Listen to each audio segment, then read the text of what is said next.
하나님 말씀 보도록 하겠습니다. 하나님 말씀은 고린도전서 9장 24절에서 27절까지 말씀입니다. 짧으니까 같이 한 목소리로 함께 합독하며 읽도록 하겠습니다. 경기장에서 모든 사람이 다 같이 달리기에 나섰지만 1등상을 받는 사람은 한 사람뿐입니다. 그러니 여러분도 경주에 이겨 상을 받을 수 있도록 힘껏 달리십시오. 살펴보면 경기에 나서는 사람은 모두 열심히 연습하고 또 모든 일에 절제합니다. 보십시오. 그들은 모두 썩어 없어질 월계관을 얻기 위해서라도 그렇게 애쓰지만 우리가 애쓰는 것은 결코 썩지 않을 월계관을 얻기 위해서입니다. 그러므로 나는 목표 없이 달리는 사람처럼 그렇게 헛되이 달리지 않고 허공에 주먹질하는 권투 선수처럼 그렇게 헛되이 싸우고 있는 것이 아닙니다. 나는 항상 내 몸을 절제시킵니다. 그 까닭은 다른 사람들에게 복음을 전하는 내가 정작 나 자신은 상따를 자격을 박탈당하면 안 되기 때문입니다. 아멘. 오늘 말씀은 힘껏 달리십시오라는 말씀으로 하나님 말씀 함께 나누도록 하겠습니다. 지난주 우리는 바울이 복음을 전하기 위해서 모든 것을 시도하고 있다는 것을 같이 나누었어요. 특별히 바울이 자신이 사례를 받지 않고 일을 하면서 어떻게 보면 사역을 지속했던 것은 단순하게 일하는 사역, 우리로 치면 일하는 목회자, 이것이 옳다라는 것 때문에 한 것이 아니라 그가 더 많은 사람들을 얻기 위하여, 더 많은 사람들에게 다가가기 위하여 어쩌면 그가 지식적인 것을 가르치는 것이 더 돈 버는 데는 유용하겠지만 그보다는 실제 몸을 써서 노동하는 그런 천막을 깁는 일을 하면서 그가 더 많은 사람들과 만나서 복음을 전했던 그런 어떤 모습들을 함께 나누고 또 같이 이야기했습니다. 오늘은 이 바울이 이제 무슨 얘기를 하냐면 경기장 이야기를 해요. 그리고 특별히 모든 그리스도인들은 경기장에 나와 있는 선수라고 이야기합니다. 이때 보면 우리가 잘 아는 것처럼 올림픽이라는 게 있잖아요. 네, 올림픽은 우리가 잘 아는 것처럼 그리스라는 지역에서 시작이 됐죠. 이 고린도라는 지역도 그리스 문화권에 있는 지역이었고요. 지금 스포츠가 굉장히 유행하는 것처럼 그때도 사람들이요, TV가 없던 시대잖아요. 스마트폰이 없던 시대이기 때문에 스포츠에 굉장히 열광했었어요. 그래서 매주 열리는 경기장에서 자기가 응원하는 선수가 거기서 뛰는 것을 보고 박수치고 거기에 흥분하고 거기에 굉장히 많은 것들을 거기서 즐거움을 얻었던 것이 당대 고대 그리스 로마 시대의 어떤 모습인데요. 바울은 이런 어떤 모습을 상상하면서 우리 그리스도인들도 선수와 같다라고 얘기하고 있어요. 그러면서 뭐라고 얘기하냐면 선수들은 그냥 거기서 뛰고 있는 것이 아니라 그것을 단순히 뛰는 것에 목적을 두는 것이 아니라 1등, 가장 우승을 하기 위하여 그들이 최선을 다하고 있다라는 것을 먼저 이야기하고 있어요. 그러면서 우리 그리스도인들도 단순히 이렇게 예수를 믿고 살아가는 것에 만족하는 것이 아니라 여러분들도 마치 경기장의 선수처럼 열심히 향해서 뛰어야 합니다라는 것을 바울이 비교하면서 이야기하고 있죠. 선수를 이 본문을 보면서 제가 제일 먼저 생각났던 사람은 사실 제가 좋아하는 스포츠 스타가 있어요. 네, 손흥민이라는 선수가 있어요.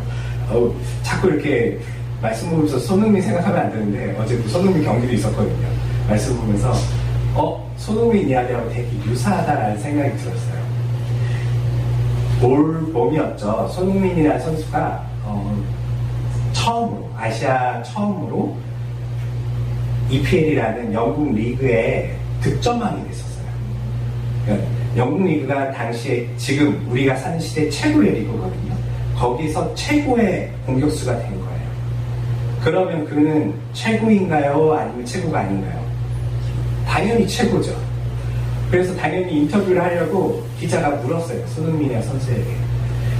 당신은 이렇게 그 득점왕이 됐고 당신은 이제 월드 클래스, 당신은 세계 정말 최고의 선수인데 어떻게 생각하느냐, 이 득점왕이 된 것에 대해서 어떻게 생각하느냐 라고 얘기하니까 손흥민 선수가 하는 얘기가 자기는 월드 클래스인지 잘 모르겠다. 그리고 나는 내가 최고라고 생각하지 않는다. 나에게는 더 높은 목표가 있다. 라고 얘기를 해요. 너무 멋있지 않나요, 사실은? 저도 이렇게 제가 좋아하는 어떤 운동선수지만 너무 멋있어요. 그러면서 그가 또 인터뷰를 해요. 그의 과거 인터뷰를 들어보면 다른 선수들은 지금 손흥민 선수가 30이 넘어가요, 이제요. 30살? 예, 30살인데 이제 다른 선수들은 다 축구 선수들 일찍 결혼하잖아요. 20대 뭐 중반 넘어가면 결혼하는데 당신은 왜 연애도 안 하고 결혼도 안 하고 있냐? 라고 인터뷰를 했더니 자기는 축구하는 것이 너무나 행복하고 지금 이 짧은 기간 축구를 하는 동안 나는 다른 것들에 시간과 마음을 뺏길 그런 정신이 없다. 나는 축구에 올인하고 싶다라고 이야기를 해요. 그래서 다른 선수들은요, 사실 어느 정도 유명해지고 그리고 그 유명한 만큼 돈을 많이 받게 되면 여러분들도 잘 아는 것처럼 어떤 선수는 뭐 요트를 빌려다가 뭐 예쁜 모델들을 불러다가 파티도 하고 막 놀고 막 이런 일들을 하거든요. 근데 손흥민 선수는요, 항상 보면 훈련이 끝나면 집에 가서 쉬어요. 그리고 쉬었다가 또 다음에 훈련에 나가요. 어떻게 보면 참 재미없는 인생을 살아요. 그런데 그가 그렇게 하는 이유가 자신이 달성하고 싶은 그 목표를 향해서 자신은 다른 것에 마음을 두고 싶지 않다라는 것을 정확히 삶에서 보여주고 있어요. 마치 바울이 그걸 본 것 같아요. 운동선수가 자신이 가지고자 하는 목표를 향해서 끊임없이 노력하는데 그 노력이 그 적당한 노력이 아니라 자신의 모든 것을 절제하고 있대요. 그러면서 바울 자신도 그 운동선수처럼 절제함을 통하여 내 몸을 철저하게 절제를 시켜서 최고의 그 목표에 다다르고 싶다는 거예요. 그러면서 우리 그리스도인들 모두가 이런 경기장에 있는 운동선수와 같은 마음을 가져야 된다고 이야기하고 있어요. 왜 바울이 이런 이야기를 했을까요? 그것은 우리를 보면 잘 알 수 있어요. 우리를 보면 여러분들은 예수님을 믿고 나서 어떤 마음이 드세요? 지금 신앙생활 하면서 정말 경기장에 나가는 운동선수의 마음이 있으신가요? 아니면 경기장 그 의자에 앉아서 구경하고 있는 관중의 마음을 가지고 계신가요? 솔직히 우리는 관중의 마음을 많이 가지고 있어요. 누군가 열심히 뛰고 있으면 잘한다. 저 사역자가 참 잘하고 있다. 때로는 저 청년이 잘하고 있다. 우리는 이런 관중의 마음으로 우리가 신앙생활을 하고 있는 모습들이 사실 너무나 보편적이에요. 이거는 우리뿐만 아니라요, 고린도 교회도 그랬던 것 같아요. 그들이 복음을 듣고 처음에는 뜨거운 마음에 하나님 없으면 난 살 수 없습니다. 예수님 아니면 나는 안 됩니다 라고 하면서 자신의 직장도 자신의 가정도 모든 것을 내려놓으면서까지 주님을 쫓았지만 어느 정도 시간이 지나고 나면요, 이제 그런 마음들은 식어가고 이제 마치 과거에 그런 일들이 있었던 것처럼 자신의 삶은 이제 구경꾼처럼 변해가는 모습들이 어디서나 일어났다는 것이죠. 이 고린도 교회도 굉장히 열심히 배우고 그들이 그리스도인답게 살기 위한 것들에 대해서 열심히 시도했지만 바울이 보기에는요, 최선을 다하는 선수와 같지는 않았던 것 같아요. 왜냐하면 그들의 삶에 뭐가 없었기 때문에 절제라는 게 없었던 것 같아요. 이 절제라는 말은 굉장히 다양한 의미로 우리가 생각해 볼 수 있는 것 같아요. 우리가 때로는 어떤 절제라고 하면 욕망에 대한 절제를 많이 생각할 거예요. 그래서 내가 먹는 걸 더 먹고 싶은데 절제하고, 옷을 더 사고 더 좋은 차를 사고 싶은데 절제하고, 집을 더 좋은 집을 사고 싶은데 절제하고, 어떤 이런 모습들을 우리는 생각하게 되는데요. 그런데 이 절제는 단순히 그냥 그런 것에 대한 절제뿐만 아니라요, 삶의 하나의 목표가 있어야지만 의미가 있는 단어가 된다는 것이죠. 목표 없이 절제하는 것은 어쩌면 우리가 잘 아는 그냥 자신을 학대하는 모습일 수도 있어요. 지금 제가 머릿속에 지금 단어가 연결이 안 되긴 하는데요. 구두쇠, 맞아요. 구두쇠 같은 모습이죠. 뭔가 그냥 돈을 아껴요. 절제하는 삶을 살아요. 특별히 우리들의 어르신들을 보면 그런 모습들이 몸에 배 있잖아요. 늘 아껴요. 잘 입지도 않아요. 먹지도 않아요. 어디 좋은 데 가지도 않아요. 그리고 돈을 다 쌓아놨지만 마땅히 그 돈을 어디다 써야 되는지 몰라요. 이런 식의 절제를 지금 바울이 얘기하는 게 아니에요. 바울이 지금 얘기하는 건요, 운동선수는 반드시 뭐가 있다고 하냐면 목표가 있대요. 목표. 그리고 이 목표를 달성하기 위하여 그 운동선수는 절제를 할 수밖에 없다라고 얘기를 해요.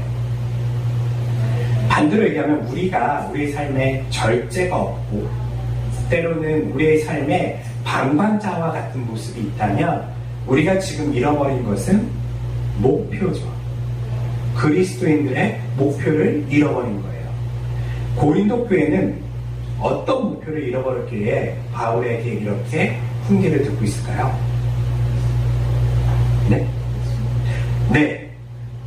크게 우리 그리스도인들은 주어지는 목표가 크게는 두 가지가 있어요. 하나는 예수님을 믿으면 거기서 끝나는 건가요? 우리가 착각한 게 뭐냐면요, 이제 예수님을 믿고 교회 다니면 이제 나는 구원받았다 라는 생각을 한다는 것이죠. 반은 맞고 반은 틀려요. 여러분들은 구원받으셨습니까? 라고 했을 때 믿음은 당연히 네, 아멘. 네, 나는 예수 그리스도 믿습니다. 그분이 내가 죽는다 할지라도 그분은 나를 부활시키실 것이고 나는 하나님 나라의 자녀로 살 것을 난 믿습니다. 그 믿음이 있으시면 여러분들 네 하셔야죠. 여러분들은 구원받으신 분들이세요. 그런데 구원은요, 바울이 얘기하는 것처럼 때로는 예수님을 이야기하는 것처럼요, 단순히 한 번의 사건은 아니에요. 구원은요, 마치 하나님 나라의 그 비유와 똑같아요. 예수님께서 이 땅에 오심을 통하여 이 세상 가운데 하나님 나라가 시작돼요. 그리고 하나님 나라가 시작되었지만 아직 완성된 건 아니에요. 때가 되면 다시 예수님께서 이 땅에 재림하시고 그리고 그분께서 이 땅에 왕으로 통치하시면서 이제 하나님 나라가 완성될 거예요.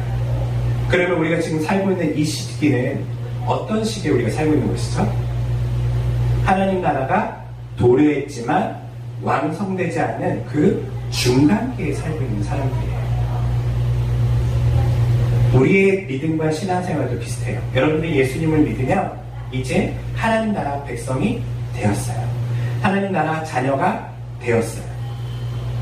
다른 언어로는 구원을 받으셨어요. 하지만 이것을 구원이 이루어진 것은 아니에요. 완성된 것은 아니에요. 그래서 바울은 늘 그 긴장감을 모든 그리스도인들이 갖길 바래요.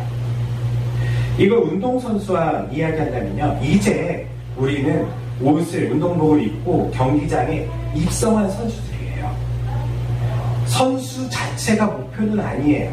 이 선수는 그 마지막 그 종착점을 향해서 달려서 우승을 하는 것이 목표예요. 그런데 많은 그리스도인들이 나는 이제 선수가 되었고 때로는 나는 구원받은 사람이고 그래서 나는 너무나 좋다, 여기에 만족하고 있다는 것이죠. 앞서 얘기한 것처럼 손흥민 선수 같은 선수는 자신이 득점왕이 됐는데도, 최고가 됐는데도 이것이 자신의 목표가 아니래요. 목적지가 아니래요. 더 높은 목적지를 자신은 가지고 있다라고 얘기하고, 그것을 위해서 아직도 나는 내 삶에 절제할 것이 여전히 남아있다라는 것을 인터뷰하는 것처럼요, 우리 그리스도인들은 이제 선수가 되었다면 여러분들은 이제 뛰셔야 된다는 것이죠. 그런데 많은 그리스도인들이 그냥 선수로 머물러 있어요. 그리고 오히려 좋은 선수 옷을 입혀놨더니 옆으로 빠져서 앉아서 다른 선수가 뛰는 것을 박수치면서 그렇게 지켜보고 있다는 것이죠. 아까 얘기한 것처럼 하나님께서 우리에게 바라시는 그 구원에는요, 두 가지 목표가 있어요. 우리의 목적지가 어딜까요? 예수님을 믿는 사람들에 대한 목적지요. 여러분들은 예수님을 믿는 것 자체가 목적은 아니에요. 예수님은 여러분들에게 십자가의 죽으심을 통하여 여러분들의 죄를 사하여 주시고 여러분들을 하나님 나라 백성으로 초대까지 하셨어요. 그리고 여러분들은 그 초대장을 받고 믿음으로 그 하나님 나라에 발을 디디셨죠. 그런데 그것이 최종이 아니잖아요. 이제 초대장을 받은 사람은요, 그 잔치에서 여러분들이 해야 될 일들이 있다는 거예요. 이게 여러 가지 모습으로 항상 비유가 나오는데요. 오늘은 이 경기의 모습으로 비유가 되는 거예요. 여러분들의 목적지는, 그리스도를 믿는 여러분들의 목적지는 무엇일까요? 예수님을 믿었어요. 이제 뭐 하실 거예요? 하나님께서 여러분들을 단순히 그냥 예수님 믿는 거에 끝나게 한 게 아니라는 것을 제가 과거에 복음에 대한 이야기를 하면서 설명한 적이 있어요. 여러분들은 어디까지 성장하셔야 되죠? 그리스도의 분량까지 성장하셔야 돼요. 우리는 지금 착각하고 있어요. 내가 지금 조금 나아졌다. 내가 예수를 믿고 나서 내가 조금 더 좋은 사람이 되었다. 여기에 내가 뭔가 의미를 담고 있어요. 네, 여러분들이 예수를 믿으면 당연히 좋은, 나은 사람이 되셨겠죠. 그런데요, 그 정도 수준이 아니에요. 하나님께서 여러분들에게 이끌고자 하는 목적지는요, 지금 예수를 믿은 후부터 쭉 올라가셔야 돼요. 어디로요? 그리스도의 분량까지. 그리스도의 분량은 무엇인가요? 이걸 알아야지 여러분들이 그 분량까지 성장할 수 있잖아요. 어떻게 성장하면 그리스도의 분량이 채워지는 건가요?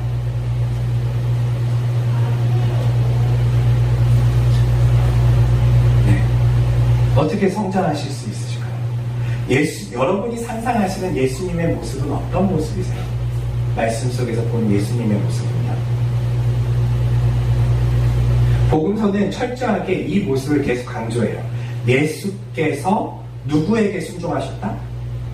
하나님께 순종하셨다. 얼마만큼? 철저하게. 그런데 이게 율법의 강제성을 가지고 있지는 않아요. 예수님이 율법을 두려워하면서 지키신 게 아니라요. 그분은 그의 삶에서 하나님의 뜻을 온전히 이루고 지키시는 데에 자신의 몸을 순종하시면서 어디까지요? 죽기까지. 심지어는 고뇌하죠. 아버지, 내가 이제 내일이면 죽게 됩니다. 그런데 주님, 정말 저 십자가에서 죽는 것이 저도 너무나 마음이 어려워요. 할 수만 있다면 이 잔을 저에게서 돌리고 싶어요. 하지만 예수님의 마지막 선택은 무엇이죠? 그렇지만 주님, 내 뜻대로 마시고 주의 뜻대로 하여 주시옵소서. 이게 예수님의 모습이거든요. 우리 그리스도인들의 모습에, 이 구원받은 그리스도의 모습에 마지막 종착점의 모습은요, 이 그리스도의 분량을 닮으시는 거예요. 상상해보세요. 이제 여러분들은 이제 내가 좀 착한 일 좀 해볼까? 어디 가서 봉사하고, 어디 가서 누군가에게 조금 더 기부하고, 이 정도의 수준으로 여러분들을 하나님께서 만드신 게 아니에요. 여러분들은 어디까지 갈 수 있냐면요, 친구를 위하여 자기 목숨을 내어줄 수 있는 수준까지 하나님께서는요, 여러분들이 성장하길 바라세요. 적극적인 순종, 적극적인 희생, 적극적인 자신의 삶을 낮추고 절제하여 하나님의 뜻에 복종하는 그 모습으로 나아가길 바라는 것이죠. 과거 유대인들은 율법을 통하여 이것을 이루고자 했었어요. 이건 지켜야지. 이만큼 기부하라고 했으니까 이렇게 11조 내고 이렇게 살아야지. 이것은 율법주의예요. 예수님을 닮은 사람들은요, 이 율법주의가 아니라요, 이제 자신의 삶에서 능동적인 순종을 하는 거예요. 어떤 사람이 저에게 물어봅니다. 목사님, 헌금은 얼마나 해야 돼요? 얼마나 하면 좋을까요? 적당한 가격을 제가 매겨주면 좋겠지만 형편이 다 다르잖아요. 그리고 상황도 다 달라요. 때로는 정말 헌금을 많이 써야 될 때가 있고 때로는 많이 쓰지 않을 때도 있어요. 그러면 어떻게 헌금하면 좋을까요?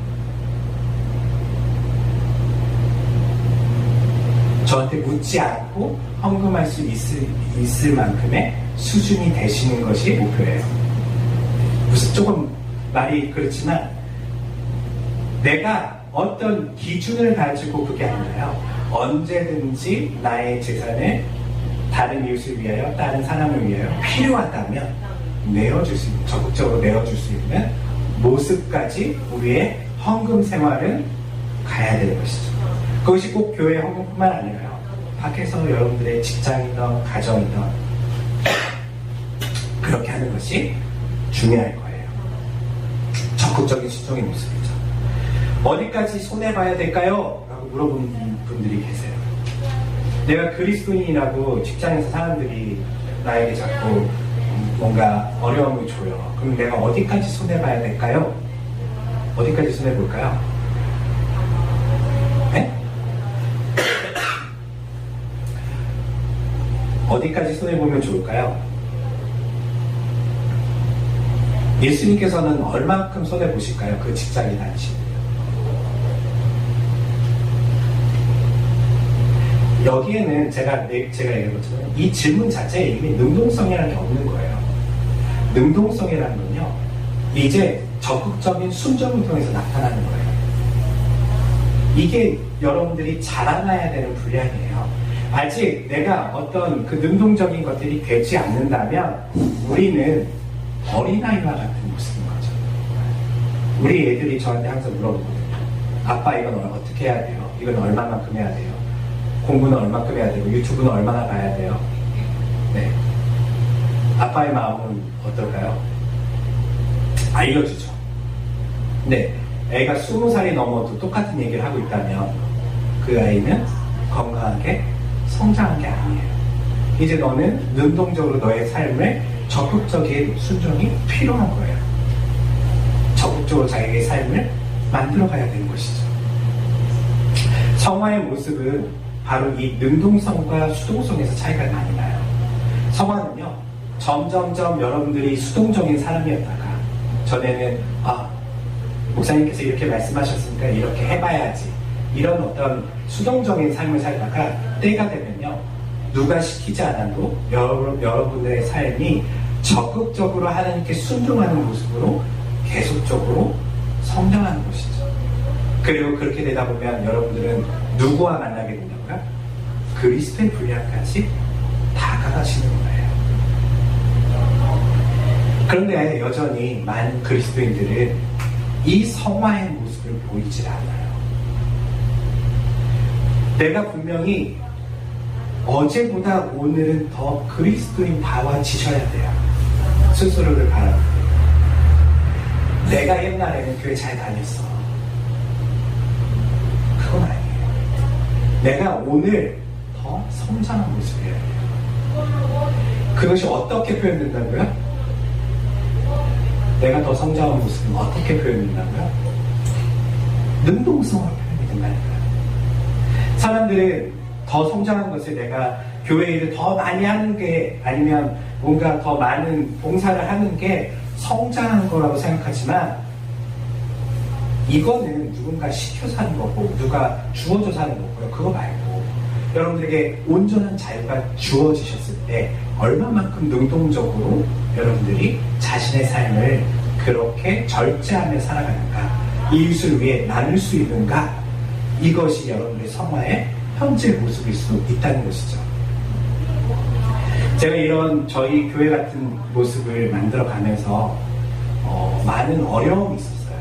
그게 무슨 어려움이냐면요, 저희 교회는 본사에 게 있어요, 없어요? 거의 없어요. 저희 교회는 여기서 뭔가 외부적으로 행사를 나가는 게 많이 있어요, 없어요? 없어요. 그럼 저희 교회에 앉아있으면 어떤 문제가 발생하냐면요. 내가 잘하고 있던 건가? 못하는 건가? 신앙생활을 그냥 매주 나오긴 하는데 이게 맞나? 전에는 내가 봉사도 하면서 뭔가 마음도 뜨거워지고 내가 점점 뭔가 되는 것 같았는데 여기서는 그냥 말씀 듣고 차 마시고 집에 가는데 이게 맞나? 이런 어떤 고민에 여러분들이 빠질 수밖에 없어요. 왜냐면 여러분들의 삶은 한 번도 능동적으로 제대로 신앙생활 해본 적이 없으시거든요. 항상 누가 시켜서 이것 좀 해주세요, 이것 좀 하세요. 수동적인 입장에 있다가 여러분들에게 자유가 주어지고 그리고 복음의 목표가 주어진 다음에 능동적으로 자신의 삶을 그리스도인답게 사는 법을 한 번도 해본 적이 거의 없으세요. 그렇기 때문에 갑자기 이제 자신의 신앙에 회의를 느끼고 어려움을 느끼는 사람들도 많이 생기세요. 그런데 아까 얘기한 것처럼요, 성화는 그렇게 시켜서 되는 게 아니에요. 제가 여러분들에게 매일 성경 여러분들 10장씩 읽으세요. 제가 체크할 겁니다. 다음 주는 금식이에요. 금식하셔야 됩니다. 그래서 여러분들이 성경 읽고 금식하면 성화가 될까요? 아니에요. 제가 없으면 여러분들은 다시 원제자리로 돌아올 거예요. 성화는 어떤 모습이죠? 적극적으로 하나님의 뜻을 늘 물으면서 순종하는 삶입니다. 이렇게 생각하면요, 정말 많은 문제들이 사실은 해결이 돼요. 바울에게 있어서 먹는 문제 왜 중요하지 않았을까요? 바울에게서 결혼 문제 왜 중요하지 않았을까요? 바울에게서 성 가치관의 문제가 왜 그렇게 중요하지 않았을까요? 이유는 하나예요. 그것이 다른 사람에게 복음을 전하고 그가 그리스도 분량으로 자라나는 데 있어서 그렇게 중요한 상황은 아니거든요. 항상 능동적으로 내가 어떻게 복음을 전하기 위해서 저들과 다가갈까, 이것이 바울의 모습이었어요. 그래서 어떤 일도 했다고요? 텐트를 만드는 일도 했었고요. 때로는 바울이 지난번에 얘기한 것처럼 율법 있는 자들에게는 율법 다 지켜줘요. 일부러요. 다 멋있게 입고 율법 다 지키면서 율법 있는 자처럼 행동하고요. 때로는 율법 없는 사람들, 이방인들을 만날 때는 율법 모르는 사람들처럼 바울이 거기서 같이 술 한잔도 하고 같이 얘기해줘요. 다른 사람들 보기에는 저 사람 좀 이상한데, 저 사람의 삶이 왜 일관되지 않지? 이렇게 보일 수도 있을 거예요. 하지만 바울의 관심은요, 오직 그 사람들을 얻기 위해, 주의 복음을 그들에게 전하기 위해 모든 초점을 맞춰서 삶을 변화시킨 거거든요. 바울에게 익숙한 건 뭘까요? 율법을 지키는 거예요, 사실. 유대인들에게 있어서. 뭘 안 하는 게 더 편한 사람일 수도 있어요. 그런데 바울은 적극적으로 자신이 마치 선수처럼, 나는 바울에게 있어서 절제는요, 때로는 만나고 싶지 않은 사람을 만나는 거고요. 바울에게 있어서 절제는요, 일하고 싶지 않지만 일을 하는 거고요. 바울에게 있어서의 절제는요, 때로는 내가 혼자 기도하고 싶은 시간 또한 잠시 접어두고서라도 누군가를 돌보는 것이 절제라는 거예요. 많은 이들이 절제를 생각하면 앞서 얘기한 것처럼 그냥 뭔가 종교적인 절제만 생각하고 있는 거예요. 그것이 아니에요. 절제는 뭘 위해 있다고요? 목표를 얻기 위해서 하는 행동들이 다 절제예요. 때로는 내가 맛있는 거 먹는 거 난 별로 안 좋아하지만 내 이웃에게 맛있는 것을 대접하기 위해서 그를 근사한 식당으로 데려가는 것이 절제예요. 이거에 대한 이해를 우리가 하셔야 돼요. 선수는요, 목표를 갖고 있어야 돼요. 여러분들에게 왜 종교적인 절제만 늘 삶에서 있었을까 생각해보면 여러분들이 뭐가 없었기 때문에 목표가 없어요. 왜 내가 절제하는지를 잘 몰라요. 그리고 절제를 하면 뭔가 나에게 흔히 종교적으로 뭔가 내가 더 거룩한 삶이 일어날 거라고 생각은 하지만 그것은 일어나지 않아요. 거룩이 일어나지 않고요. 종교적 절제를 여러분들이 유대인들처럼 하게 되면 뭐가 자라날까요? 네, 나에 대한 자기 만족, 자기 의만 높아지게 돼요. 바울이 말하는 절제는 그 절제가 아니에요. 바울이 말하는 절제는 율법 없는 자에게는 율법 없는 것처럼 행동하는 것이 절제이고, 자신이 좋아하는 것, 자신이 하고 싶은 것, 그게 아니라 늘 복음을 전하기 위해서 타인에게 자신의 삶을 맞추는 모습, 이 맞추는 모습을 극명하게 보여주신 분이 누구시죠? 예수님이에요. 그것이 바로 예수님께서 성육신하신 거고요. 하나님께서 인간의 몸을 입으시고 그들과 눈을 마주치시고 그들의 언어로 이야기하시고 그들과 식사를 하시고 그들과 포도주 한 잔을 하시면서 말씀하신 것, 그것이 하나님의 절제예요. 뭘 얻기 위해서요? 우리를 얻기 위해서 예수님께서 하셨던 행동이시죠. 선수는 항상 목표를 가지셔야 돼요. 그리스도의 목표는 아까 얘기한 것처럼 첫 번째는 성화예요. 누구를 닮는 거라고요? 예, 예수님이요. 두 번째는 뭘까요? 모두 공통된 거죠. 두 번째 목표. 우리 그리스도인들의 두 번째 목표는 뭘까요? 네? 편하게 얘기해 주시면 될까요? 부활. 부활이요. 근데 부활은 내가 목표로 삼지 않아도 내가 그리스도인이라면 하나님께서 알아서 해주실 문제고요. 내가 이 땅에 살면서 목표로 삼아야 되는 것, 아직 생명이 있을 때. 하나는 성화에 대한 이야기를 했고요. 성화는 아까 얘기했듯이 목표를 가지고 적극적인 능동적인 순종을 통해서 일어난다고 얘기를 했고요. 그리고 또 두 번째는 어떤 목표가 우리에게 있을까요? 바울은 이 목표에 미쳐 있잖아요. 그 목표가 뭐예요? 그렇죠. 복음을 전하는 거예요. 바울에게 있어서는요, 예수님께서 그에게 특별한 목표를 주셔요. 우리가 잘 아는 것처럼 다메섹으로 올라가는 그 길에서, 다메섹 도상에서 큰 음성이 들려오죠. 사울에게요. 사울아 사울아 어찌하여 나를 핍박하느냐 라고 하늘에서 음성이 들려왔어요. 그때 바울은 땅에 엎드려서 하늘에서 소리가 들린다면 하나님의 사자가 하는 이야기거든요. 하나님의 사자라는 말은 하나님의 소리예요. 하나님의 소리는 직접적으로 들을 수 없다라고 유대인들은 생각했었어요. 왜냐하면 그 소리는 많은 물소리 같고 때로는 우리가 감당할 수 없는 소리이기 때문에 보통은 사자, 천사를 통하여 하나님께서 말씀하신다고 생각했었어요. 하늘에서요. 하늘에서 음성이 들리니까 바짝 엎드렸죠. 주님 누구십니까? 라고 했더니 뭐라고 하시죠? 나는 네가 핍박하는, 박해하는 예수다 라고 얘기를 해요. 바울이 얻어맞죠. 하늘의 음성은 하나님의 음성인데 이 음성이 예수의 음성이라고, 도대체 이게 어떻게 된 것이지? 큰 혼란이 휩싸였을 때, 그리고 예수님께서 그에게 따로 사명을 주세요. 어떤 사명이었냐면 너를 이방인들의 사도로 삼을 것이다 라고 이야기하시죠. 그래서 바울의 삶은 여기에 초점을 맞춰요.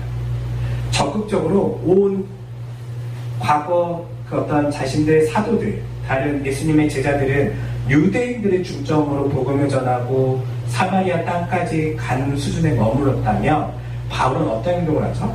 우리가 잘 아는 것처럼 세계 곳곳, 유럽 곳곳을 다니면서 교회를 세워가요.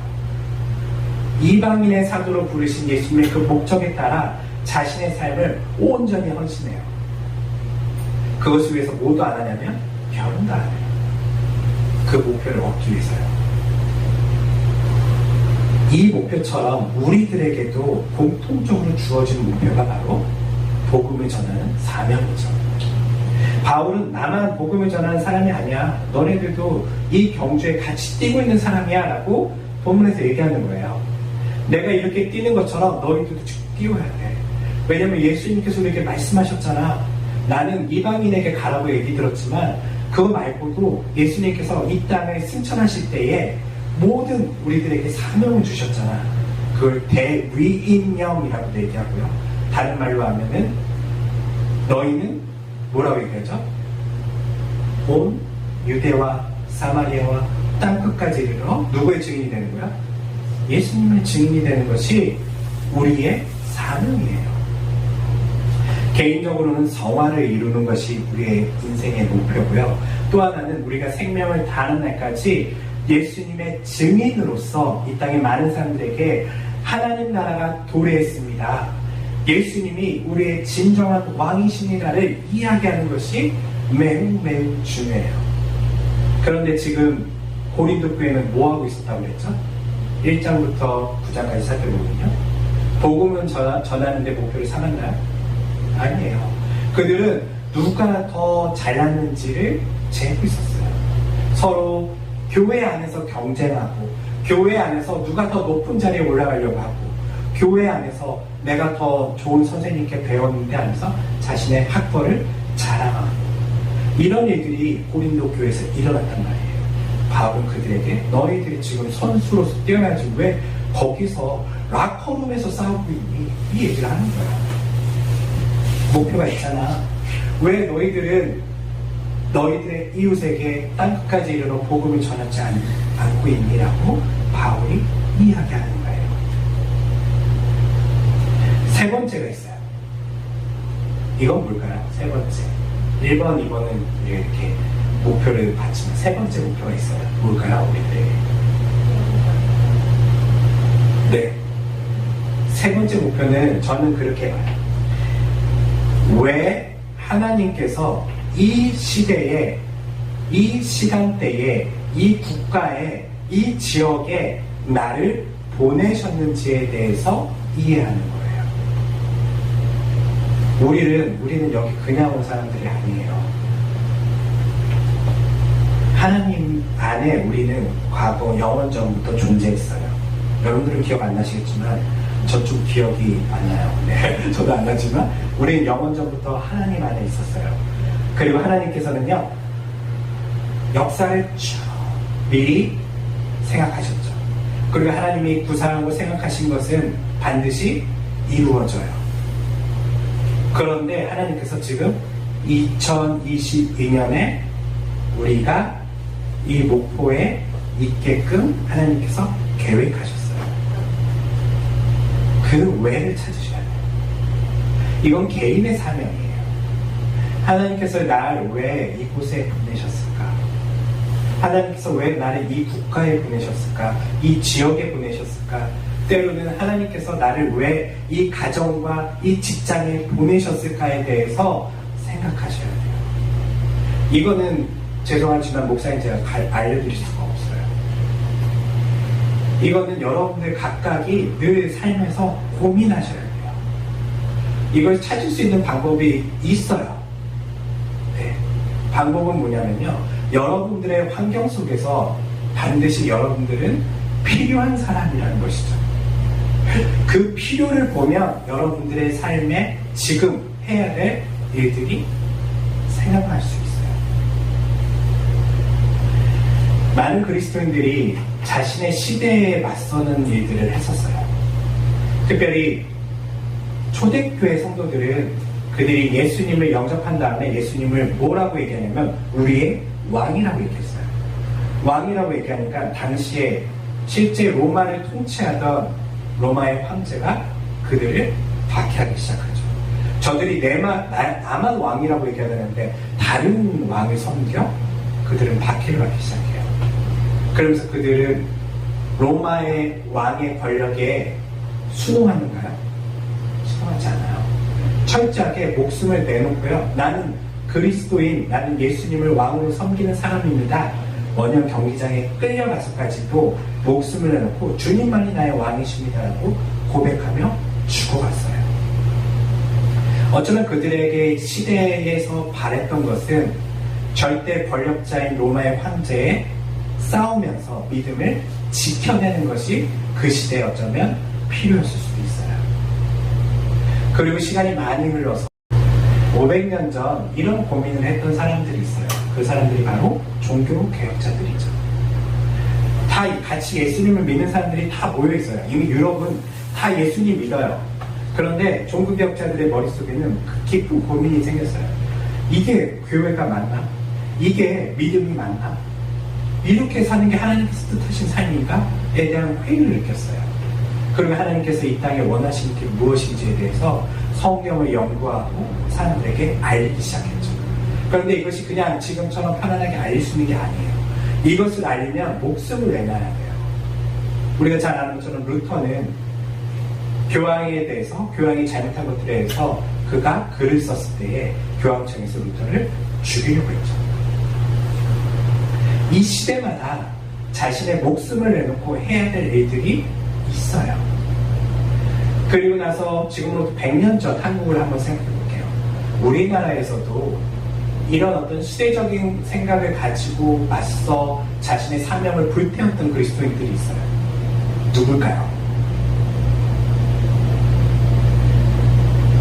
그냥 세상 흘러가는 데를 이렇게 보고 나만 성화돼야지 이렇게 생각하지 않고 어떤 이것은 하나님 나라와 다른 방법이야. 이것은 정의롭지 않고 공의롭지 않고 이것은 불이야. 여기에 맞서 싸웠던 사람들이 있어요.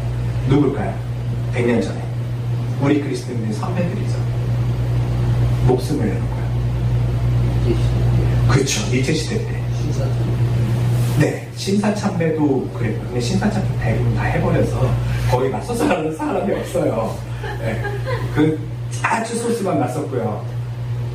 신사참배 이전에 아직 일제시대 초창기에 우리나라 그리스도인들이요 목숨을 내놓고 길거리로 나간 사건이 있어요. 그게 그쵸? 어떤 독립운동이죠? 3.1 독립운동이었어요. 독립만세운동이었어요. 우리가 잘 아는 것처럼 3.1절 독립만세운동은요 교회 조직을 통해서 이루어졌어요. 네. 가까스의 교회들에게 마치 스파이물처럼요 어느 날 동시에 다 어느 광장으로 태극기를 가지고 나와라. 그리고 우리가 거기서 만세를 부릴 것이다. 그리고 우리는 폭력에 저항하는 비폭력으로 그들에게 저항할 것이다. 그들이 하고 있는 압제와 폭력이 얼마나 잘못됐는지에 대해서 우리는 그리스도인으로서 목숨을 내놓고 그들에게 저항할 것이다 라고 했어요. 그 용기는 어디서 났을까요? 그게 바로 신앙의 힘이에요. 예수님을 믿는 힘이에요. 저들이 나를 총칼로 죽일지언정 나는 여기서 패배하지 않는다. 나는 부활할 것이고 결국 선이 이기고 정의가 승리할 거라는 것을 믿는 소망 가운데 그들이 길거리를 나섰어요.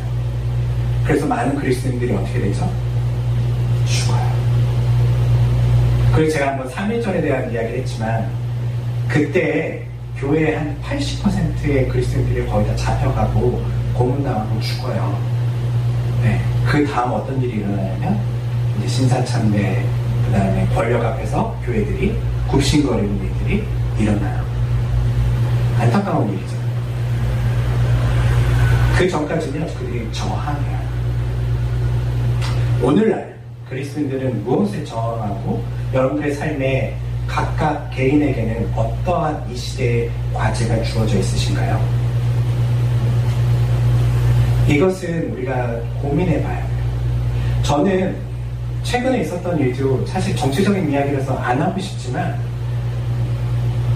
누구라도 거짓을 진실이라고 강요하는 세상에 대해서는 그리스도인들은 저항해야 된다고 봐요. 제가 어떤 대통령을 더 선호하고 덜 선호하고 생각하지 않아요. 저는 모든 인간은 죄인이라고 봐요. 그리고 자신들의 어떤 욕망에 그것이 어떤 우리가 보기엔 선이라고 볼 수도 있겠지만 그들은 다 나름의 죄인으로서 자신들의 욕망을 성취해 갔죠. 권력을 통해서요.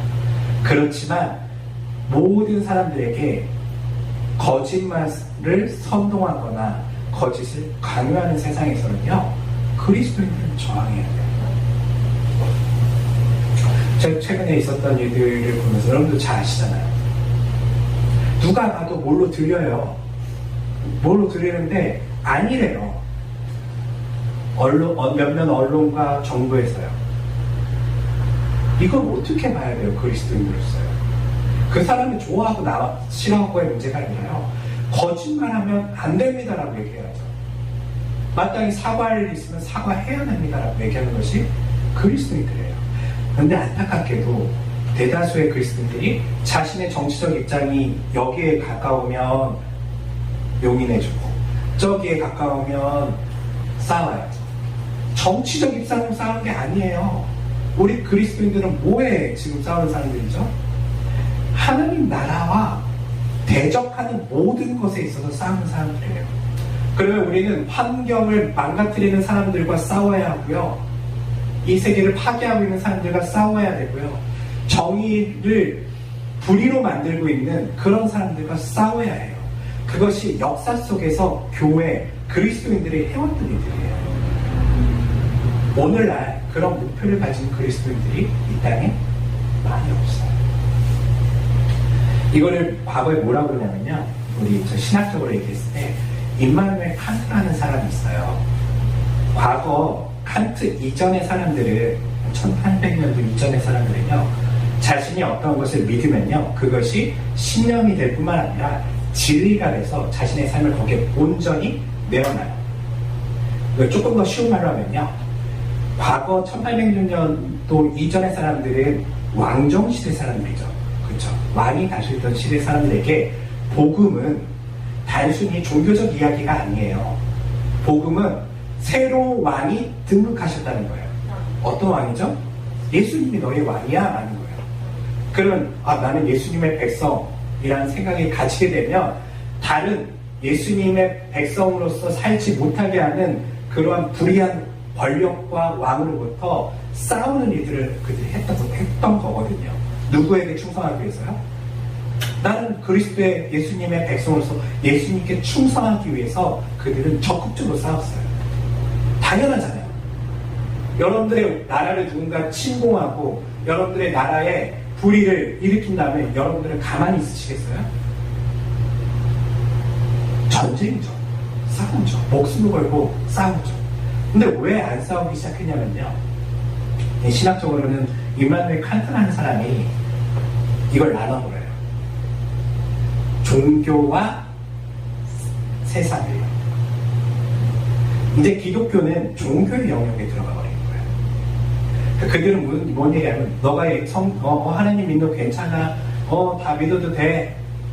근데 그거는 종교야 라고 얘기하고 있어요. 그것은 세상을 움직이는 시스템이나 진리나 정의나 이런 것이 아니라 그거는 너의 그냥 하나의 신념이야 라고 초월적으로 이야기해버리는 거예요.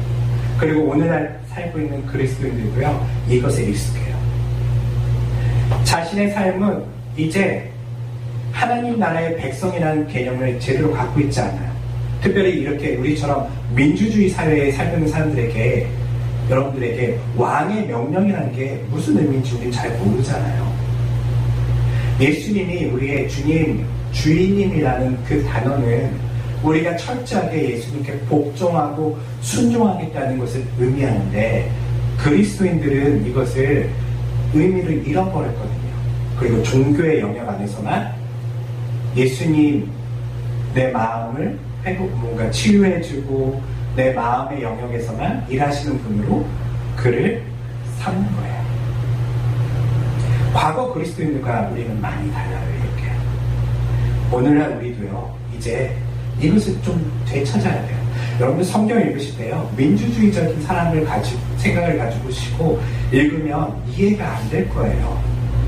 성경은 예수님을 뭐라 얘기하냐면 왕이라고 얘기해요. 왕정시대에 여러분들이 예수님을 왕으로 섬기는 사람이시라면 어떻게 행동해야 될까를 이제 고민하셔야 돼요. 그래서 답이 나와요. 우리 시대 과제도 거기서 나오고요. 말씀의 마지막으로 정리해보면 바울은 이제 우리에게 뛰어야 한대요. 얘들아 그만 좀 구경해. 그만 좀 서 있어. 나 지금 뛰는 거 안 보이니? 나 엄청나게 많은 것들을 절제하면서 저 목적지를 향해서 달려가고 있거든. 우리 그리스도인들은 저 목적지로 가야 돼. 가자! 라고 바울이 오늘 본문에서 이야기하고 있어요. 사랑하는 성도 여러분, 여러분들에게도 이 세 가지의 목적지를 다시 한번 일깨우셨으면 좋겠어요. 하나님께서 왜 나를 이 땅에 부르셨을까? 나를 왜 이 지역과 이 세상과 이 직장과 이 가정이 나를 부르셨을까? 여기서 여러분들이 반드시 사명을 찾으셔야 되고요. 두 번째는 나는 지금 성화가 되고 있는가? 적극적인 지금 나의 삶에 순종이 일어나고 있는가? 아니면 마지못해 하고 있는가? 이것을 여러분들이 지켜보셔야 돼요. 쉴 때가 아니에요. 쉴 때가 아니에요. 멈출 때가 아니에요. 물론 열심히 뛰다가 지쳐있을 때 잠깐 숨을 돌릴 수는 있겠죠. 그런데 그런 모습이 아니라 여러분들은 구경꾼이 되시면 안 돼요. 뛰셔야 돼요. 여러분들은 선수세요. 가정에서의 선수시고 직장에서의 선수시고요. 그리스도란 예수님을 왕으로 섬기는 그 국가의 선수로서 최선을 다해 뛰셔야 돼요. 그리고 그 나라의 법이 무엇인지 이 부당한 이 세상의 나라에서 보여주셔야 돼요. 정의가 이것이고 공의가 이것이며 희생은 이것이고 사랑은 여기 있습니다라고 여러분의 삶을 통해서 보여주셔야 돼요. 가정에서 여러분들이 그렇게 사신다면 자녀들은 하나님 나라를 보게 될 것이고요. 직장에서 여러분들이 그렇게 목표를 가지고 뛰신다면 직장에서도 하나님 나라가 확장될 거예요. 예수님 믿으세요라고 이야기하는 것이 중요한 게 아니에요. 여러분들이 그리스도의 백성으로서 그 목표를 향해서 뛰는 모습을 보여주시면요, 사람들이 알게 돼요. 쟤는 뭘로 가고 있지? 아, 우리도 같이 뛰어야 되겠다. 저기가 정말 진정한 목표이구나. 저곳을 향해서 우리도 달려야 되겠다라고 함께 보게 된다는 것이죠. 말씀을 정리하겠습니다. 사랑하는 성도 여러분, 여러분들은 누구라고요? 선수세요, 선수. 여러 가지 경기를 여러분 상상하셨으면 좋겠어요. 여러분들이 좋아하는 운동 경기요. 주님이 여러분들은 이제 여기다 우리 태극마크처럼 예수님 나라, 하나님 나라 마크를 달았어요. 그리고 목표를 향해 뛰어라라고 명령이 떨어졌어요. 그것을 기억하시면서 한 주간 주님이 나를 어떻게 이 목표를 이끄실지를 기대하시면서 앉아 계셨다면 뛰시고요. 멈춰 계셨다면 다시금 일어나서 달리시기 바랍니다. 주님의 선수로서 그 사명을 감당하시는 주님의 모든 사람들이 되시기를 간절히 주의 이름으로 축원합니다. 기도하겠습니다.